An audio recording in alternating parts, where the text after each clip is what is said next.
All right, so by now this is the third interview that we have done during Tokyo. Thank you guys for tuning in to another episode of the Instasize Unfiltered Podcast. I am here with the lovely Joanna from The Essentialist on Instagram. Thank you so much for joining us in Tokyo. I know it's been a very hectic but productive past couple days. It's been a blast. It's been chaotic and hectic, but the best time, and the days that are the most busiest are the most funnest and fulfilling. It's been amazing. So I guess we'll just kick it off by asking what has been like the highlight of your trip. Is there something in particular that coming into it you had kind of researched about Tokyo and you're happy we stopped, or what's been your favorite point of attraction? There's been a lot. There's been so much that we've seen and so many things that have blown my mind, but I think my favorite must have been the day we went to Mount Fuji. Okay. I've seen it plenty of times in photos and it looks beautiful every single time, but still seeing it in person and seeing just how majestic and grand and beautiful it was I think definitely my favorite part of it. You know what's so interesting, when I went to France for the first time, like I've seen pictures of the Mona Lisa, I've seen the Statue of David, but nothing really prepares you for seeing those types of things that you've only ever seen in history books or on Instagram, and seeing them in person, it's kind of just surreal because it's like, I don't even know how to feel. This is like so humbling. That's how I felt. I felt very humbled. Exactly, me too, very.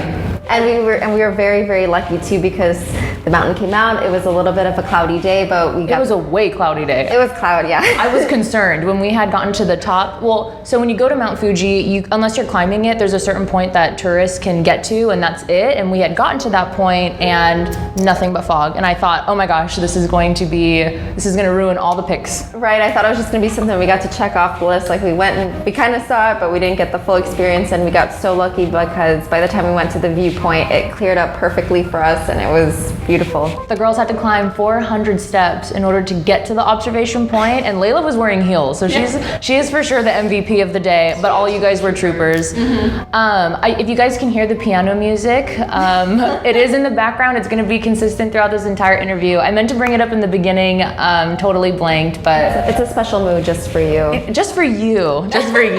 We had all the requirements. You wanted piano music, check. It's an essential.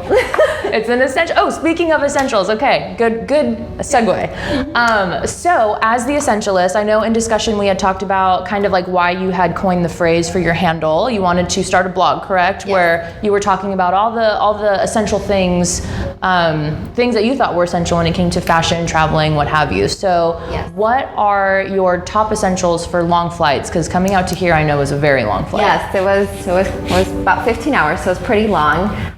Some of my top essentials I have for flights, I get dried out so quickly, so lotion for me is key. I lather lotion as much as I possibly can. Some chapstick too, leggings or pajamas that are super, super comfortable. Chargers to keep everything charged so I can work, I could edit photos, I could do what I want to do. I edit on my phone, I edit on my laptop, so I just want to make sure that everything's charged up, and I have my backup chargers and magazines and books. I bought a book with the intention of reading it coming out this way, but I ended up getting distracted with work and with Netflix and with everything else. I was like, oh, we'll save the book for the trip back. We have another 15, 16 hours. Yeah. What's been like the longest flight you've ever been on? Or like what's been the hardest place to get to, I should say? I think Australia. I've been to Australia a very long time ago, way before the Essentials days, so fortunately I don't have the best photos from there, but it was, I think, the farthest I've ever gone. Yeah. So what was before the Essentialist days? Like what did you do before you started creating full-time? Because you are a creator full-time. Yes, I do this full-time, and before this I was a full-time nurse, registered nurse. We have 3 on this trip. There's 3, three, which is crazy. I've never met so many nurses at one time that are now full-time creators, right? I felt like that definitely added a special touch to the trip. You guys all got along super well. You all knew each other pretty much coming into this, right? All friends on Instagram. Yes, absolutely, which is really neat, meeting some of them in person that I haven't before. Absolutely. When was the point for you where you're like, you know what, I can't balance the two. I'm just gonna throw everything into creating and hope that this works? I think I was getting a lot of opportunities thrown my way that I had to be turning down. And as much as I love nursing for the fact that I got to spend a lot of time with people and I got to really connect with them. I also find ways to connect with people when I travel as well, and it just stung a little too much when I had opportunities that I could go and see the rest of the world, but I had to turn them down because I had a job that I had to commit to. And I felt kind of bad too, you know, here I'm a nurse and I'm promising that I'm going to be able to take care of people, and I didn't want to take time off because I didn't find that it was fair. So I just decided to give it a shot one day, went for it, and have been full-time ever since. Were you super nervous to kind of make that jump? Yeah. Did you like consult for advice, or was there like a defining moment where you were just like sitting there like, I'm gonna do this full time?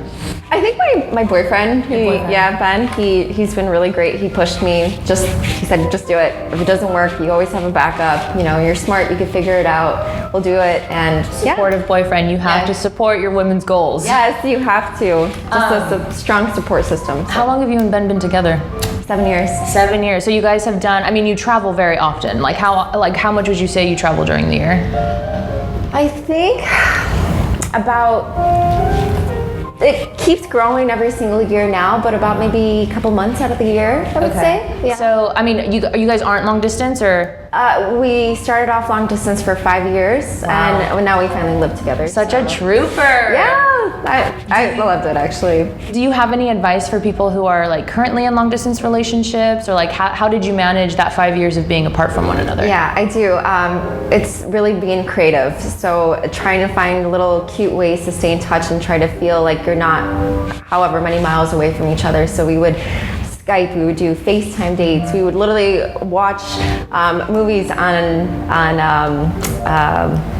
I don't even watch it anymore, on iTunes. We'd rent movies on iTunes together and then watch them at the same time. We'd be like, okay, 3, 2, 1, hit play. And literally, me and Jennifer do this. Do you really? Absolutely. Yeah. And then we'd have like our little phone off to the side, and so we could like walk or talk to each other and then watch it at the same time. Have commentary about the film as if they were there. I told you, we used to fall asleep on Skype together. I'd be like, I'm just gonna set it up, and then my computer's gonna die, but I'm just gonna go to bed now. But then radiation scared me. I was like, I don't want to sleep with my laptop by my head. I can't do this. Right, you'd wake up with headaches. It'd be awful, but you said you woke up with headaches, and you were like, you blamed the laptop.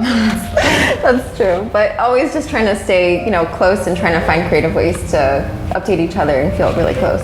I love it. I know when you meet somebody who means so much, the distance is so like insignificant, But okay, awesome. Speaking of your Instagram though and your travels, you are probably the only creator on this trip who, I mean, when we had reached out, you were top priority on the list because I've been personally following you. I told you this. Thank you. I had discovered your account through, I don't even know, it was months and months ago, but I loved the colors that you pretty much stick to. I'm a big fan of pastels, always has been, and your colors are pretty much blue, pink. So how, when you're traveling, like, do you look up places beforehand, you scout them, or how do you compose a photo that you know is gonna fit well within your feed? Yeah, I do a lot of research before any destination that I go to. So I have a bunch of saved spots.